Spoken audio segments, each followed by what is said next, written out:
Okay, this is going to be part two of explanation of how the program works. So just to review on the first one, you basically did three different things. You did the discovery template where you count the dots and you just keep going over the previous facts. So they keep hearing it over and over. 1 times 6 is 6. Now 2 times 6 is 12 and so on. The second activity is that sheet with the circles on it that has the patterns. And you just fill in the missing numbers, and then you do the facts, and then you do the brothers and the sisters, and you just getting them familiar with the numbers. Then the first game that you do is the snake game, and the idea is they have to snake from the top all the way down to the bottom. Now, this is the game that I think really helps them get the facts down cold. And the way it works is, again, there's one of these for every times table. But basically, the name of the game is Fact Connect. It's based off of the old Connect 4 game. You got to get 4 in a row to win. And the way it works is this. Whoever goes first, let's say you let the kid go first. You say, I want you to pick a number down here. Any number, 1 up to 10 down here. Pick any number that you like. And they say, okay, I would like 5. So what they would do is drag their penny. They would take their penny. I'm going to use this to pretend it's a penny. And if I could do it, that'd be wonderful. What the hell? Okay, take their penny and they would put it on the 5. And you wouldn't be able to see the 5 anymore, just for now. Then they would come over here and they would write 5, because they're player 1. 5 times 6 is, and they would write 30. Okay? Now, there are a lot of 30s on the board. They can pick only one of the 30s and put an X on it. So let's say that they pick this one in the middle right here. See it? Put an X there. And you say, okay, so that's yours. So then you take yours and you move it over to the 3 because you like the number 3. So then you come over, you're player 2, and you write 3 times 6 is 18. Now there's lots of 18s on the board, but you can only pick one. Now, you're going to pick this 18 right here. And the reason is because while you're trying to get 4 in a row for yourself, you're trying to block your opponent from getting 4 in a row. So see, if I get this 18 and put an O on it, remember, the other kid is X's and I'm the O's. Now he or she can't go diagonally because I'm blocking them. Now, if they're smart, they're going to try to get one near their 30 so they can start getting a few in a row. So let's say that you say, all right, which one would you like to get that's close to it? And they say, oh, I'd like to get this 60. And you say, all right, what number would you have to move it to? So they would take their penny and move it down here onto the 10, and they would write 10 times 6 is 60, and they would put an X on the 60. So they would have an X on the 60 and on the 30. But being mean, you want to stop them from getting a 4 in a row. So you're either going to get the 12 or the 42.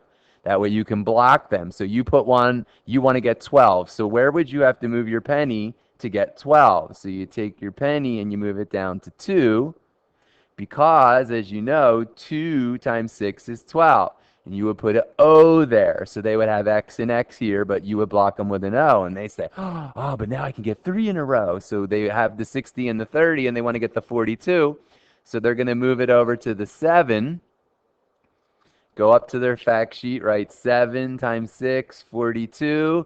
And they're going to put an X on this 42, and they're going to be all excited because they have 3 in a row now. But the problem is you're smart and you're not going to let them win that easily. So you move it over to the 10 and you say, ha, you little snot bag, I'll take 10 times 6, 10 times 6, 60, and I block you. And then the kid cries, and that's the idea. You want them to not win because then they have to keep practicing their facts. Now, a good game, you'll actually fill up this entire list and then have to keep going. I don't know, you can make them up on the side somewhere. But the idea is, maybe in the beginning we'll let the kid win eventually, but the idea is they have to keep doing the facts over and over to win the game. They can put it on any number and get that number, and the first person to get 4 in a row wins. I've played it lots of times with kids. Kids really like this game. That's why I'm using it. All the games that I have you doing, I've had at least, oh God, hundreds of kids play already, and they all liked it. If there was anything that they didn't like, I've changed it now, and they run smooth. Kids like them. Okay, so let's do this. No, I don't want to save my changes. And the last one I'm going to show you is called the Matchster game, which should sound familiar to Denise because we made baby matchsters for her kids, but these are like grown-up matchsters for older kids. And the idea is you have to connect the problems on the left, or the boxes on the left, with the boxes on the right. So you look at the first one, and you got two circles with 6 in each, two groups of 6. Oh, look at that. It's straight across. So the kid would draw a line straight across to 12. The next one, 4. Oh, yeah, I guess even third graders, not bad for them to know that when you put it in parentheses, that means times. 4 times 6 is how much? 24. Now, 24 is not directly across, so the kid would draw a line down here to the 24.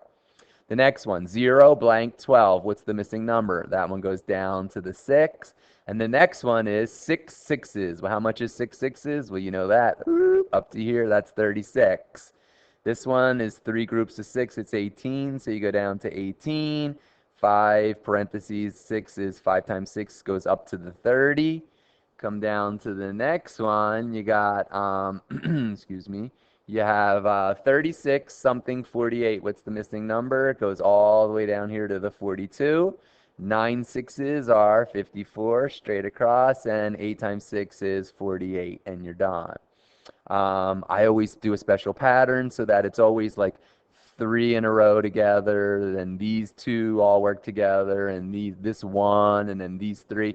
That way you don't have one from the very top going to the very bottom, which would make like it hard to be sure if they got them all. If they do it the way I do, the pattern jumps out and bites you in the nose. Now, this is actually a difficult matcher. This is the most difficult kind I have. The easier ones, which I didn't make for you yet, I'll show you later. But they're even easier. They're basically simple. They say stuff like this: 6, comma, 12, comma, blank. And then the kid has to find an 18. It says it's just the number, it's a pattern in order with the last number missing. So it would say something like, what's another one? 12, comma, 18, comma, and then they'd have to find the 24. Or it's kind of like this one right here. See this 0 blank 12? It's kind of like a whole page of them.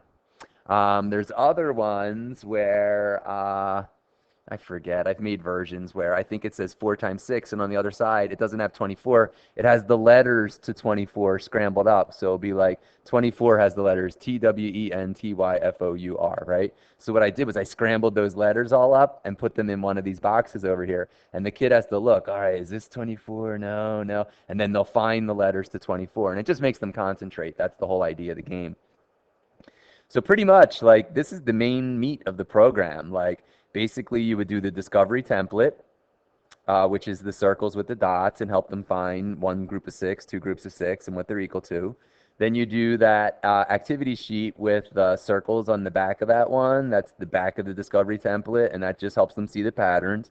Then you just start playing games. There's the snake game. I have more than one version of the snake game, so I have another whole table of the 6 game with a different pattern on it. Then you play the Fact Connect game. That's the one where you take the penny and move it around down the bottom. I just went over that a minute ago. You move the penny around, and then you try to get 4 in a row. That one's really good for getting kids to do it. And then this is the matcher. And then the idea with the matcher is you would time the kid. You would let them, you would do it with them once, and then you would let them do it by themselves, and you would time it. Then you would have them do it again and see if they can beat their own time. And I'm thinking down the road that between the now again, these are the same for every times table. So I have matchers for every times table. I have fact connects for every times table. Snake games for every times table. But down the road, I'm thinking that, in between tutoring sessions, you could give the kid a copy of like the snake game, the fact connect game, and the matcher game, and see if they're not, or 1 or 2 of the games, whatever. And then the parent could learn, once they know how to play the snake game, they could, play with the kid, or the kid could watch their parent try to do it, which would be entertaining. And same thing with the Fact Connect game. Once the kid taught the parent, basically they could do that, and then the parent could be helping the kid. So anyway, that's going to be video 2.